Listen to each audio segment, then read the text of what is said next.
The confrontation in the night. The streets glistened under the glow of flickering streetlights, the remnants of an earlier drizzle giving the asphalt a slick sheen. The ambulance's sirens wailed, cutting through the evening stillness as it darted through the city like a beacon of urgency. Inside, Claire groaned, her body convulsing with pain as another contraction overtook her. Her husband, Mark, sat by her side, gripping her hand with a fierce intensity that mirrored the helplessness he felt in his chest. "Almost there, Claire," he murmured, his voice trembling as he brushed damp strands of her hair away from her flushed face. Claire let out a shaky breath, managing a strained smile. "Tell that to this little troublemaker," she whispered, clutching his hand tighter as a tear slid down her cheek. The EMT, Alex, a seasoned professional with years of experience, kept his eyes on Claire. His calm demeanor was a lifeline in the sea of panic that filled the cramped ambulance. "You're doing amazing, Mrs. Hayes," he reassured her. "Breathe through it. County General is just minutes away." The words offered a semblance of comfort, though the minutes stretched like hours for Claire and Mark. The tension in the air was palpable, and even Alex, despite his composed exterior, couldn't ignore the urgency of the situation. But then, without warning, the ambulance lurched to a stop. "What's happening?" Mark's voice cut through the sirens, sharp with alarm. Alex glanced toward the front of the vehicle, his brow furrowing. "I don't know," he replied, unbuckling his seatbelt. "Stay with your wife. I'll check." The driver's voice crackled over the intercom. "There's a police cruiser blocking the road," he said, disbelief tinging his tone. Alex moved to the front and peered out the windshield. Sure enough, a police car sat perpendicular to their lane, its lights flashing, effectively barricading the road. A tall, broad-shouldered officer emerged, his movements deliberate as he adjusted his belt and strode toward the ambulance. Mark craned his neck to see what was happening, his heart pounding. "Why are we stopping? This is insane." Alex raised a hand to calm him. "I'll handle it," he said before rolling down the window as the officer approached. "Is there a problem, officer?" Alex asked, his voice steady despite the unease gnawing at him. The officer's face was partially obscured by the brim of his hat, but the hardness in his voice was unmistakable. "What's the rush?" Alex blinked, taken aback. "Sir, this is an ambulance. We're responding to a medical emergency." "You ran a red light back there," the officer said, his tone cold and clipped. "That's a traffic violation." Alex's jaw tightened. "Sir, with all due respect, we're on a Code 3, lights and sirens. It's legal for us to proceed through red lights under these conditions. We have a patient in active labor." The officer's expression didn't waver. "Rules apply to everyone," he said flatly. "License and registration." Mark, unable to contain himself any longer, leaned forward. "Are you kidding me right now? My wife is in labor. She needs a hospital, not this." The officer turned a steely gaze toward Mark. "Sir, stay out of this. I'm speaking to the EMT." Alex raised his hands in a placating gesture. "Officer, we don't have time for this. The patient's condition is deteriorating. Every second counts." But the officer, whose name tag read Thompson, didn't budge. "I don't care if she's about to give birth on the side of the road. You don't run a light and think you're above the law." Behind them, Claire let out a muffled cry, her pain intensifying. "Mark," she whimpered, her voice barely audible. Mark's anger flared. "She's in pain. Are you seriously going to stand here and argue while my wife suffers?" Thompson's lip curled. "Watch your tone," he warned. "One more word out of you, and I'll arrest you for obstruction." Alex's patience was wearing thin. He stepped out of the ambulance, positioning himself between Thompson and the vehicle. "Officer, please, let us through. The hospital is less than 5 minutes away." Thompson's eyes narrowed. "Are you questioning my authority?" "I'm questioning why you're jeopardizing my patient's life." Alex shot back, his voice firm. The tension escalated. Without warning, Thompson's hand shot out, grabbing Alex by the collar. "You think you can talk back to me?" he snarled before delivering a sharp punch to Alex's face. Alex staggered, clutching his cheek as the metallic taste of blood filled his mouth. Mark, witnessing the assault, erupted from the ambulance. "That's enough," Mark roared, his fists clenched as he stormed toward Thompson. Thompson turned to face him, one hand resting on the baton at his belt. "Get back in the vehicle, or you're under arrest." Mark's voice shook with rage. "You're out of your mind. My wife needs a doctor, and you're playing power games in the middle of the street." Inside the ambulance, Claire cried out, her contractions coming faster and harder. "Mark, please." Her voice cut through the chaos like a knife. Mark hesitated, torn between confronting the officer and returning to his wife's side. Alex, despite the pain radiating from his jaw, stepped forward again. "Officer, this has gone far enough," he said, his voice measured but resolute. "You're obstructing an emergency vehicle. Do you understand the consequences of your actions?" Thompson's face darkened. "Are you threatening me?" "No," Alex replied, meeting his gaze unflinchingly. "I'm reminding you of the law." Before Thompson could respond, the sound of approaching sirens filled the air. Another police car pulled up, its lights bathing the scene in alternating red and blue. A senior officer stepped out, his expression one of controlled authority. "What's going on here?" the senior officer demanded, his voice cutting through the tension like a scalpel. Thompson straightened, but before he could speak, Alex stepped forward. "This officer has stopped our ambulance during an emergency. We have a patient in active labor who needs immediate medical attention." The senior officer's gaze shifted to Thompson, his jaw tightening. "Is this true?" Thompson hesitated, his bravado faltering under the weight of his superior's scrutiny. The senior officer wasted no time. "Get that cruiser out of the way. Now." As the road cleared and the ambulance sped off toward the hospital, the events of the night left an indelible mark on everyone involved. But this was just the beginning of a story that would unravel deeper truths and spark a reckoning that no one could have anticipated. A deeper truth revealed. The hospital doors slid open as the ambulance screeched to a halt. A team of nurses and doctors rushed forward, their movements swift and coordinated. Claire was wheeled inside, her face pale and contorted with pain. Mark stayed by her side, gripping her hand as the chaos unfolded around them. Alex lagged behind, one hand pressed to his aching jaw, where Officer Thompson had struck him. He caught the eye of a nurse, who immediately guided him to a nearby seat. "Let me check that for you," she said gently, grabbing a cold compress from a nearby tray. Mark, still trembling with adrenaline, glanced back at Alex. "Are you okay?" he asked, his voice raw with concern. "I'll live," Alex replied, his tone dry but tinged with frustration. "What about Claire?" "They've taken her in for an emergency evaluation. She's in good hands," Mark said, though his voice quivered with uncertainty. The brief moment of calm was shattered as the senior officer from the scene, Captain Reynolds, entered the hospital lobby, his face grim. He made a beeline for Alex and Mark. "I need a word," he said, his voice low but firm. Mark crossed his arms, his expression darkening. "What now? Haven't you done enough?" "Mr. Hayes," Reynolds said, his tone brokering no argument, "I need to apologize for what happened out there. Officer Thompson's actions were unacceptable. I'm here to get the full story and ensure accountability." Alex, still nursing his injured jaw, looked up. "Apologizing is a start, but that man jeopardized Claire's life tonight.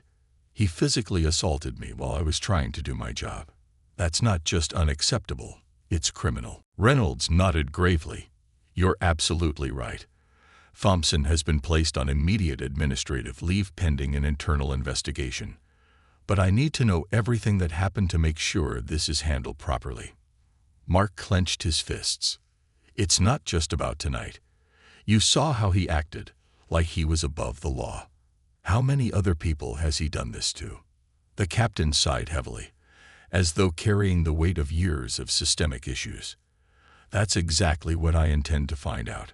If you're willing, I'd like both of you to give formal statements." Before Alex or Mark could respond, a nurse approached. "Mr. Hayes, your wife is stable, but the delivery is complicated. The doctor needs to speak with you immediately." Mark's heart sank. He shot Alex a quick look of gratitude. "I'll deal with this later. Right now, I need to be with Claire." Alex nodded, watching as Mark hurried down the corridor after the nurse. Once Mark was out of sight, Reynolds turned back to Alex. "I'll accompany him later, but for now, I want to hear your account." Alex leaned back in his seat, pressing the cold compress to his face. "It started when we had to run a red light. We were on a code 3, lights and sirens active. That's standard procedure for emergencies. Thompson blocked the road and wouldn't listen when I explained the situation." Reynolds listened intently, his jaw tightening with each detail. Alex continued, recounting every moment leading up to the assault. "His behavior wasn't just reckless," Alex finished. "It was malicious. He didn't care about the law or the patient in the back of the ambulance. It was about power, his power." Reynolds exhaled sharply. "This isn't the first complaint we've had about Thompson," he admitted. "He's been on our radar for a while, but most of the incidents have been minor. Verbal altercations, accusations of excessive force. Nothing this blatant." Alex's eyes narrowed. "So he's been a problem for a while, and nothing's been done." "It's not that simple," Reynolds replied, though his voice carried a note of frustration. "The system protects officers like him. Complaints get buried in paperwork, and victims are often too intimidated to press charges." Alex shook his head, disbelief etched across his face. "Well, this time, there's no hiding what he did. There were witnesses. Hell, I think some passing drivers might have recorded it." Reynolds nodded. "That's what I'm hoping. I've already requested dashcam footage from your ambulance and Thompson's cruiser.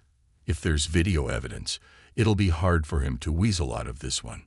As they spoke, the hospital lobby began to fill with murmurs. Alex turned to see a small crowd gathering near the entrance. A young man with a smartphone was showing a video to a group of onlookers. Alex's stomach dropped. "I think that's it," he said, gesturing toward the crowd. Reynolds approached the young man, who looked up, startled. "Captain Reynolds, Police Department," he said, flashing his badge. "May I see that video?" The man hesitated but eventually handed over his phone. The video showed the confrontation in chilling clarity. Thompson berating Alex, the punch, Mark's desperate plea, and Claire's anguished cries from the ambulance. Reynolds' expression darkened as he watched. "This is damning," he muttered. "We need to secure this as evidence. Would you be willing to send me a copy?" The young man nodded. "Yeah, of course. I just wanted people to see what was happening out there." "It's not right." Alex felt a flicker of hope. "With this, maybe we can finally hold him accountable." But Reynolds' face remained grim. "This is a step in the right direction, but it's only the beginning. If Thompson's been getting away with this behavior for years, it's not just about him. It's about the system that allowed it." Alex nodded, his jaw tightening despite the pain. "Then let's make sure the system doesn't let him off the hook this time." The two men exchanged a determined look, knowing the road ahead would be long and fraught with challenges. But neither of them was willing to back down. Meanwhile, in the delivery room, Mark held Claire's hand as the medical team worked tirelessly to bring their child into the world. The events of the night weighed heavily on him, but in that moment, all he cared about was Claire and their baby. Little did he know, their story was about to become the catalyst for a much larger battle, a battle for justice, accountability, and change. And it was a battle that none of them could afford to lose. Ripples of injustice. The morning sun filtered through the hospital windows, casting long shadows on the tiled floor. Mark sat by Claire's bedside, his face lined with exhaustion but softened by relief. Their newborn daughter, a tiny miracle of life, lay swaddled in Claire's arms. The tension of the previous night had momentarily given way to awe as the new parents shared a quiet moment of joy. "She's perfect," Claire murmured, her voice hoarse but filled with love. Mark nodded, brushing his fingers gently against the baby's delicate cheek. "She's everything," he whispered. But the serenity of the room was short-lived. A knock at the door drew their attention, and Alex entered, his face carrying a mix of weariness and resolve. His cheek was bruised, the discoloration stark against his pale skin, but his eyes were sharp. "Hey," he said softly, not wanting to disturb the baby. "How's everyone holding up?" "We're okay," Claire said, offering a small smile. "Thanks to you." Mark stood, his gratitude evident as he extended a hand to Alex. "We owe you more than we can say, if you hadn't kept your cool back there." Alex waved it off. "You don't owe me anything. I just did my job. But I came to let you know that what happened last night isn't over." Mark's expression darkened. "What do you mean?" Alex took a deep breath, leaning against the wall. "The senior officer, Captain Reynolds, is taking this seriously. He's gathering evidence to hold Thompson accountable, but it's not going to be easy. Thompson's been on the force for years, and from what I've learned, he's got a reputation. A bad one. Problem is, no one's been able to make anything stick." Claire adjusted the baby in her arms, her voice soft but firm. "How can someone like that stay on the force? After what he did, it's clear he shouldn't have a badge." "It's the system," Alex replied, his tone heavy. "There are layers of protection, unions, bureaucracy, and sometimes outright denial. Even when people speak up, their complaints get buried. Thompson's been shielded for a long time." Mark's fists clenched. "Not anymore. Not after this." Alex nodded. "Reynolds is hoping the video footage from last night will be enough to start a case against him. But it's not just about Thompson. If we want real change, we need to expose the system that enabled him." Mark's eyes blazed. "What can we do? How can we help?" Alex hesitated, but then his resolve hardened. "We need to tell your story, publicly. The more attention this gets, the harder it'll be for them to sweep it under the rug. That video's already circulating online. If we add your voices to it, we might be able to push for accountability." Claire looked down at her daughter, a pang of uncertainty flickering in her eyes. "What about her? What if speaking out puts her at risk?" Alex crouched down to meet her gaze. "I won't lie to you. It could bring attention, some of it unwanted. But staying silent guarantees nothing changes. If we speak up, we have a chance to make sure she grows up in a world where people like Thompson don't get to abuse their power." Mark placed a reassuring hand on Claire's shoulder. "We'll protect her. But Alex is right. We can't stay silent. Not after what happened." Claire nodded slowly, her determination building. "Then let's do it." The video goes viral.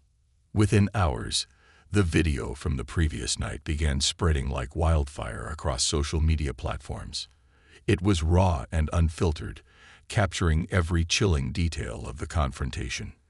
The sight of Officer Thompson striking Alex and the desperate pleas from Mark and Claire struck a chord with viewers. Hashtags like #JusticeForClaire and #EndPoliceAbuse began trending as the public rallied behind the Hayes family and Alex. Journalists reached out, eager to cover the story. News outlets replayed the video alongside interviews with legal experts and civil rights advocates, who condemned Thompson's actions and called for systemic reform. Protests erupted in the city, with demonstrators gathering outside the police station demanding accountability. Mark and Claire, initially hesitant, decided to sit down for an interview with a major news network. As the cameras rolled, Mark recounted the events of that harrowing night, his voice steady but charged with emotion. "We were just trying to get to the hospital," he said.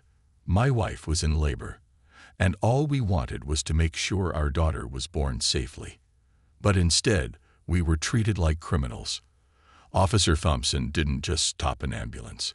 He jeopardized my wife's life, my daughter's life, and attacked the man trying to save them." Claire, holding their newborn, added, "It's not just about us. How many other families have faced this kind of abuse and been ignored? This has to stop." Their words resonated, sparking a nationwide conversation about abuse of power and the need for accountability in law enforcement. Thompson's history uncovered. As the public pressure mounted, journalists and activists began digging into Thompson's past. What they found painted a damning picture. Over the years, Thompson had been involved in multiple incidents of excessive force, racial profiling, and intimidation. Complaints had been filed, but none had resulted in disciplinary action. One of the most disturbing cases involved a young black man who had been falsely accused of resisting arrest during a traffic stop. Witnesses claimed Thompson had used unnecessary force, but the case had been dismissed due to insufficient evidence.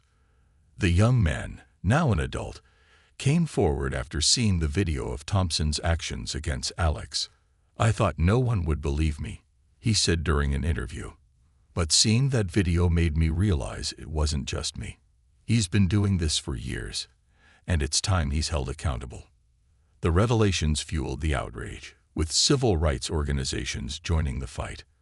Protests grew larger, and petitions demanding Thompson's termination and criminal charges garnered hundreds of thousands of signatures. The department faces the heat. Inside the police department, Captain Reynolds found himself at the center of a storm. While he was determined to see justice served, he faced resistance from within. Some officers closed ranks, viewing the public outcry as an attack on the entire force. The police union issued a statement defending Thompson, claiming he had been following protocol and that the video had been taken out of context. Reynolds, however, refused to back down. He called a press conference, standing before a sea of reporters and flashing cameras. "Officer Thompson's actions were inexcusable," he said firmly. "This department has a responsibility to uphold the law and protect the public, not abuse its power. We are conducting a full investigation, and I promise transparency and accountability." His words were met with cautious optimism, but the public's trust in the system remained fragile. Mark and Claire's determination. Back at the hospital, Mark and Claire watched the press conference from Claire's room. Mark's jaw tightened as he listened to Reynolds' statement. "It's a start," he said, "but it's not enough. We need to keep the pressure on."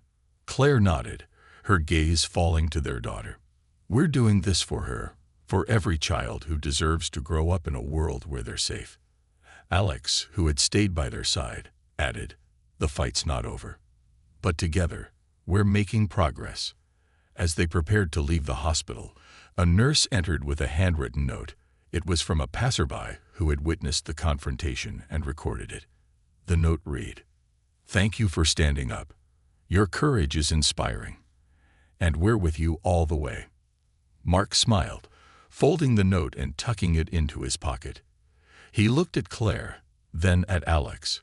"We're not just fighting for ourselves anymore. We're fighting for everyone who's ever been silenced."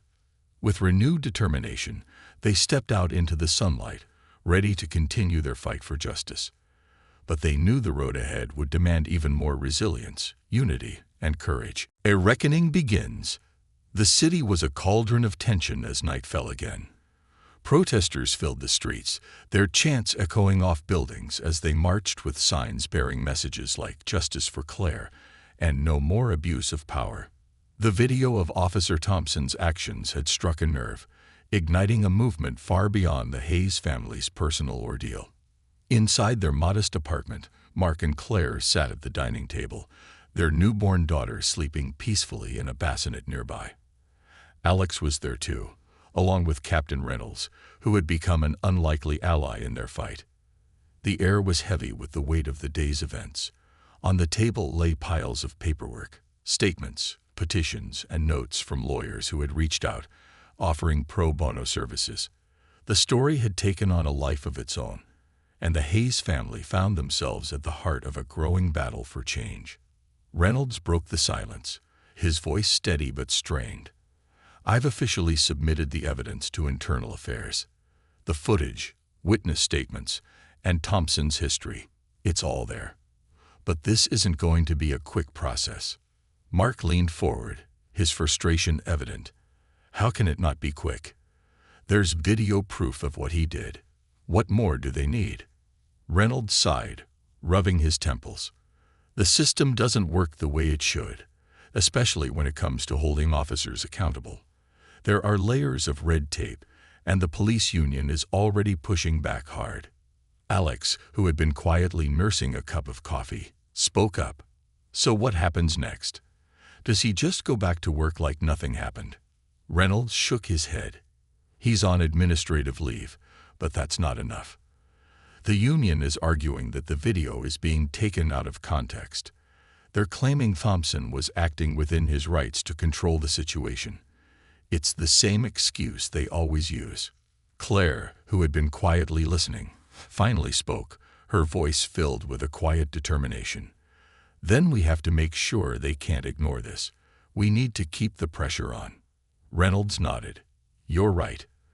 The public outcry is the only thing forcing their hand right now. If we keep this in the spotlight, they won't be able to sweep it under the rug. Mark's jaw tightened. What about the other victims? You said Thompson had a history. Have any of them come forward? Reynolds hesitated. A few have, but most are hesitant. Some are scared of retaliation.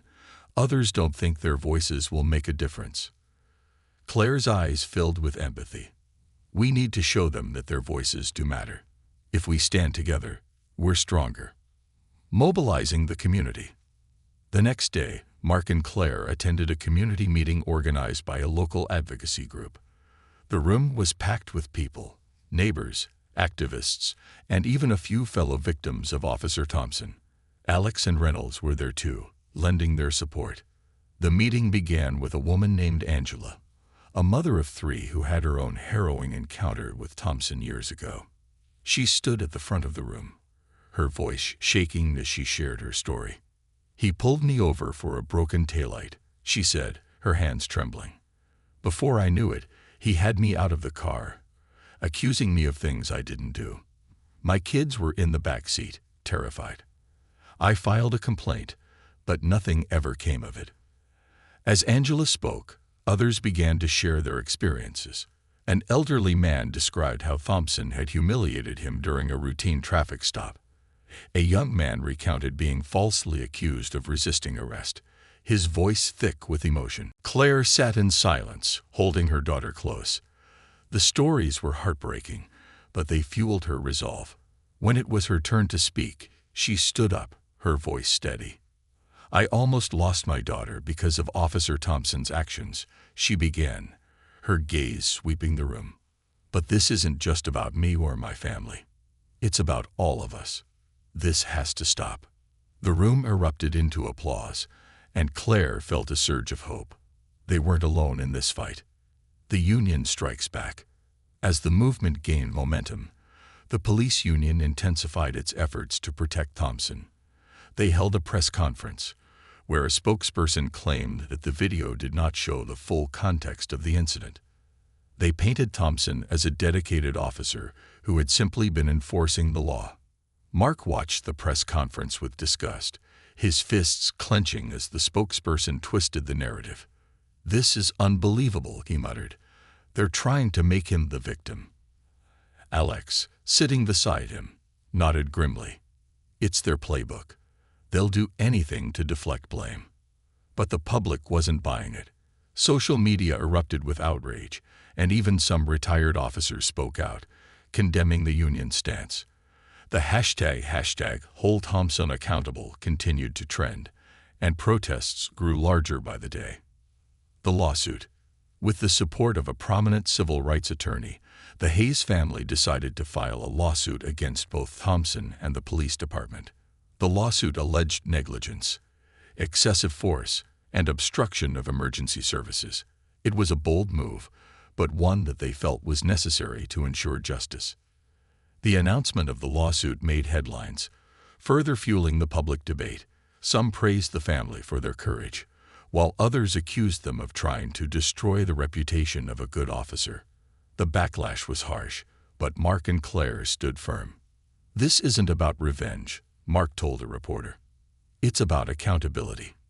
If we don't stand up now, nothing will ever change. Behind closed doors. Meanwhile, Thompson was feeling the heat. He had become a pariah within the department, with some colleagues refusing to speak to him. The weight of the allegations was heavy, and he began to lash out, blaming everyone but himself. In a private meeting with his union representatives, Thompson slammed his fist on the table. "I was doing my job," he shouted. "This whole thing is a witch hunt." One of the representatives, a seasoned lawyer, leaned forward. "You need to understand something, Officer Thompson. This isn't just about you anymore. It's about the entire department. If you go down, you could take others with you." Thompson's eyes narrowed. "What are you saying?" The lawyer didn't flinch. "We need to control the narrative. If that means you take a plea deal to protect the department, you'll do it." Thompson bristled, but didn't respond. For the first time, he realized just how alone he truly was. The tide turns. As the legal battle loomed, the tide began to turn. More victims came forward, their stories corroborating a pattern of abuse that could no longer be ignored. Activists organized a march that drew thousands, and local politicians began to call for police reform. Captain Reynolds, though facing criticism from some within the department, continued to push for transparency. He released a statement condemning Thompson's actions and pledging to work towards systemic change.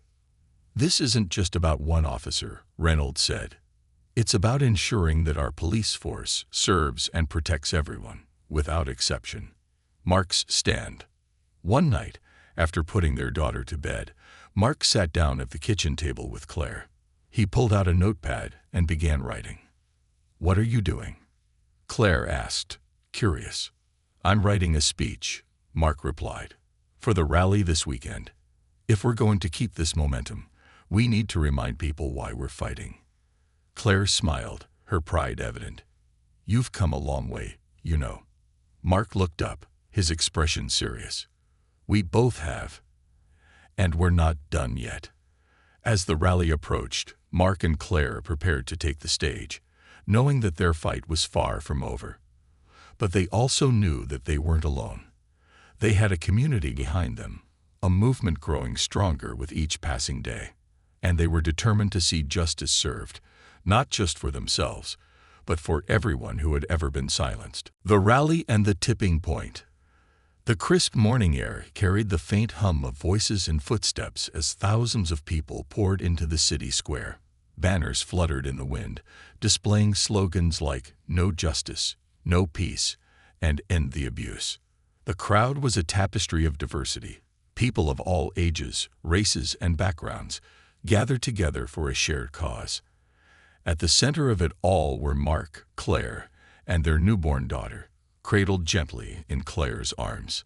The rally had been planned meticulously, with grassroots organizers working tirelessly to bring people together. Local leaders, civil rights activists, and even a few retired police officers were scheduled to speak. The Hayes family, now the face of the movement, was set to deliver the final address. Mark stood backstage, gripping the edges of his speech. His hands trembled, not from fear, but from the weight of responsibility. He glanced at Claire, who offered him a reassuring smile. "You've got this," she said softly. Mark nodded, his resolve strengthening. He wasn't just speaking for his family today. He was speaking for every victim of abuse, every voice that had been silenced. The crowd gathers. As the rally began, the speakers shared stories of pain and resilience, of injustice, and the fight for reform. A retired officer named James Carter took the stage and spoke candidly about the culture of silence within the force. "There are good officers out there," Carter said, his voice carrying over the crowd. "But too often, the system protects the bad ones. It's time to change that. Accountability isn't an attack on law enforcement. It's a way to rebuild trust." The crowd erupted in applause, their chants growing louder. "Accountability now. Accountability now."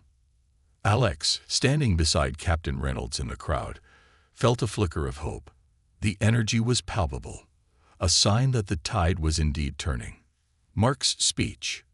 When it was finally Mark's turn to speak, the crowd fell silent. He stepped up to the microphone, his heart pounding as he surveyed the sea of faces before him. He glanced at Claire, who gave him a subtle nod, then took a deep breath. "My name is Mark Hayes," he began, his voice steady. "And just a few weeks ago, my wife and I faced the most terrifying night of our lives. What should have been a simple trip to the hospital became a nightmare because of one officer's abuse of power." He paused, letting the weight of his words sink in. The crowd listened intently. "My wife was in labor, and we were desperate to get to the hospital. But instead of help, we were met with hostility. Officer Thompson blocked our ambulance, ignored our pleas, and even assaulted the EMT who was trying to save my wife and daughter." A murmur rippled through the crowd, the anger and solidarity palpable. "But this isn't just about us," Mark continued, his voice growing stronger. "It's about every person who has been mistreated, every family that has been torn apart by injustice. We're here today because we refuse to accept a system that protects those who abuse their power." He looked down at his speech, then back at the crowd, his eyes blazing with conviction. "I'm not just fighting for my family," he said, his voice breaking slightly. "I'm fighting for all of you. For the Angela who shared her story of humiliation. For the young man falsely accused of resisting arrest. For the countless others who have suffered in silence. Enough is enough."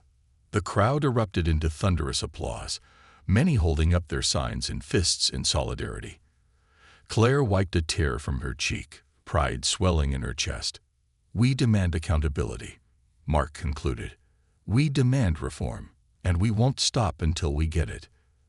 The crowd chanted in unison, "We won't stop. We won't stop." The aftermath of the rally. The rally made national headlines. News outlets broadcast Mark's speech, and clips of the crowd's chants went viral. Social media exploded with messages of support, and petitions calling for Officer Thompson's dismissal and broader police reform gained millions of signatures. But the attention also brought backlash. Opponents of the movement accused the Hayes family of vilifying the police and exploiting the incident for personal gain. Anonymous threats began to trickle in, targeting both the family and the organizers of the rally. Claire, though shaken, refused to let the negativity deter her. "If they're trying to silence us, it means we're making an impact," she told Mark one evening as they sat in their living room, their daughter sleeping peacefully in her crib. Alex, who had become a close friend and ally, agreed. "This is what change looks like. It's messy and hard, but it's worth it." The legal battle begins.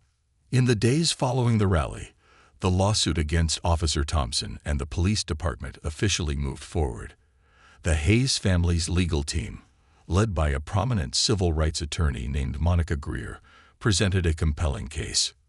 Monica stood before the judge during a preliminary hearing, her voice unwavering.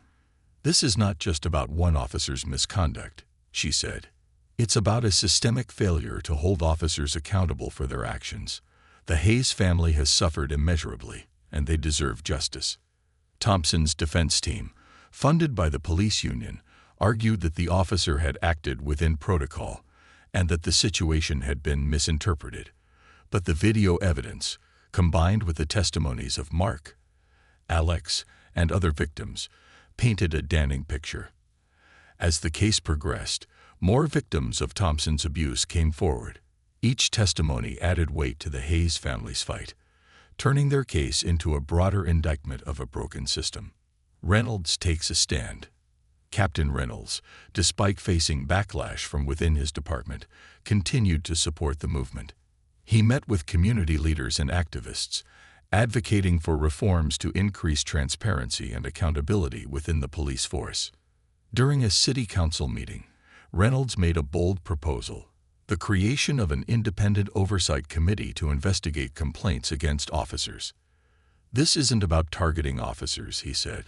"It's about ensuring that we uphold the values of justice and fairness. If we can't hold ourselves accountable, how can we expect the public to trust us?" The proposal faced resistance from some council members and police officials, but the overwhelming public support made it impossible to ignore. A new hope. As the trial date approached, the Hayes family found themselves at the center of a growing movement for change. The pressure on the police department intensified, and whispers of reform began to take hold. One evening, Mark and Claire sat on their balcony, watching the city lights twinkle in the distance. Their daughter lay in a bassinet beside them, her tiny chest rising and falling with each breath. "We've come so far," Mark said, his voice tinged with both exhaustion and hope. "But there's still so much to do." Claire reached for his hand, her grip firm. "We'll keep going. For her. For everyone." Mark nodded, gazing at his daughter. For her. The road ahead was uncertain, but one thing was clear. The Hayes family had sparked something powerful. Their fight was no longer just their own. It was a fight for justice, for reform, and for a future where no family would have to endure what they had. And they were ready to see it through. Justice and transformation. The courtroom was a fortress of tension. Rows of pew-like benches were filled with spectators, some supporters of the Hayes family, others curious onlookers drawn by the high-profile case. The air hummed with the weight of what was at stake. This trial was no longer just about Officer Thompson's actions. It had become a referendum on systemic accountability, a symbol of a broken system poised on the edge of transformation. Mark sat beside Claire at the plaintiff's table, their hands intertwined. Monica Greer, their formidable attorney, adjusted her glasses as she prepared to deliver the opening statement. Across the room, Thompson sat stiffly at the defense table, his lawyer whispering something in his ear. His expression was unreadable, but the faint twitch in his jaw betrayed the strain. The judge, a seasoned jurist with a reputation for impartiality, called the court to order. The room fell silent as Monica rose to her feet, her presence commanding but not overbearing. The case unfolds. "Ladies and gentlemen of the jury," Monica began, her voice measured and clear. "This case is not just about what happened on the night of Claire Hayes' labor. It's about a culture of impunity that allowed Officer Thompson to abuse his authority without fear of consequence. It's about a system that failed not only the Hayes family, but countless others who suffered in silence." She turned to the jury, her gaze steady. "We will show you indisputable evidence, video footage, eyewitness testimony, and a documented history of complaints that proves Officer Thompson's actions were not an isolated incident. This case is about accountability. It's about justice, and it's about ensuring that what happened to the Hayes family never happens again." The defense attorney countered with a more subdued narrative, portraying Thompson as a dedicated officer caught in a complicated situation. They argued that his actions were misinterpreted and that his intent was to ensure public safety, even if his methods were unorthodox. As the trial progressed, the evidence against Thompson mounted. Alex's testimony was particularly damning. Despite the lingering bruise on his cheek, he spoke with unwavering resolve. "I've worked as an EMT for over a decade," Alex said, his voice steady but tinged with emotion. "I've seen the best and worst of humanity, but what happened that night was beyond anything I've experienced. Officer Thompson didn't just stop an ambulance. He endangered lives. He put his ego above the safety of my patient, a woman in labor, and her unborn child." Mark and Claire also took the stand, recounting their harrowing experience with raw emotion. Claire's voice broke as she described the fear she felt, not just for herself but for her baby. Mark, his tone simmering with restrained anger, spoke of the helplessness and rage that had consumed him as he watched Thompson's abuse of power unfold. The tipping point. The courtroom grew quiet as Monica introduced the next piece of evidence, a compilation of video footage from Thompson's past interactions with civilians. Each clip painted a damning picture, a pattern of intimidation, excessive force, and blatant disregard for protocol. The jury watched in stunned silence as the footage played, the room heavy with the unspoken question: how had this gone on for so long? One of the most powerful moments came when Angela, the mother of three who had spoken at the rally, took the stand. Her voice trembled as she recounted her encounter with Thompson. "I was just trying to get my kids home," she said, her hands gripping the edges of the witness stand. "But he treated me like a criminal, like I didn't matter. I didn't think anyone would believe me, but now I see I'm not alone." Her words resonated deeply, drawing tears from some in the courtroom. For the jury, it was a turning point, a humanizing reminder of the far-reaching consequences of Thompson's actions. The verdict. After weeks of testimony, the case went to the jury. The Hayes family, along with Alex, Monica, and their supporters, waited anxiously as the jury deliberated. The hours stretched into a full day, the suspense nearly unbearable. Finally, the jury returned. The foreperson stood, holding the weight of their decision in her hands. The judge asked the question everyone in the room had been waiting for. "Has the jury reached a verdict?" "We have, Your Honor." The foreperson's voice was steady as she read the verdict. "On the charge of negligence resulting in harm, we find the defendant, Officer Thompson, guilty. On the charge of obstruction of emergency medical services, we find the defendant guilty. On the charge of excessive use of force, we find the defendant guilty." A collective gasp swept through the courtroom, followed by murmurs of relief and disbelief. Mark gripped Claire's hand, tears streaming down his face. Alex exhaled sharply, the tension leaving his body in a single breath. Monica allowed herself a small, satisfied smile. The aftermath. The guilty verdict against Thompson was a landmark moment, but it was just the beginning. The trial sparked a wave of reforms within the city's police department. Under pressure from the public and activists, the city council passed legislation to create an independent oversight committee with the power to investigate allegations of misconduct. Training programs were overhauled to emphasize de-escalation tactics and community engagement. Captain Reynolds, who had become a vocal advocate for reform, worked tirelessly to implement these changes. Though he faced resistance from some within the force, he found allies in younger officers who wanted to rebuild trust with the community. For the Hayes family, life slowly began to return to normal. They remained active in the movement, attending rallies and advocating for continued reform. Claire often spoke about their daughter, now a symbol of hope and resilience. "She'll grow up knowing that her parents stood up for what was right," Claire said during an interview. "That's the kind of legacy we want to leave for her." A new chapter. Months after the trial, the Hayes family stood in a park where a community celebration was being held. The air was filled with laughter and music as people came together to mark the progress that had been made. Mark watched as Claire held their daughter, now smiling and babbling. He turned to Alex, who had become like family to them. "Can you believe how far we've come?" Mark asked. Alex smiled. "I can, because people like you refused to give up." Mark nodded, his gaze sweeping over the crowd. "It feels like a new beginning." Claire joined them, her eyes bright with optimism. "It is, for all of us."